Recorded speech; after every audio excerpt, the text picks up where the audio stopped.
মানে লাভি পাইনি লগত ইঞ্জিনিয়ার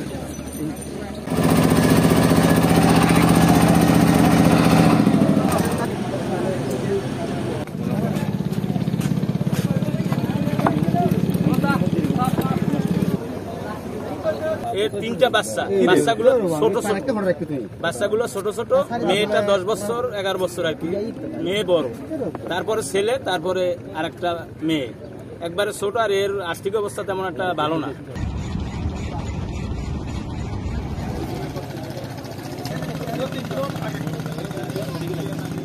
আমাদের ধারণা মতো আরো 3 জন নিখোঁজ আছেন।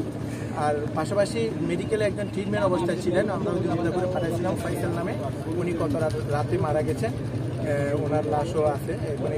তাহলে আমরা 5 জনের মৃত্যু নিশ্চিত, আর 3 জন নিখোঁজ আছে।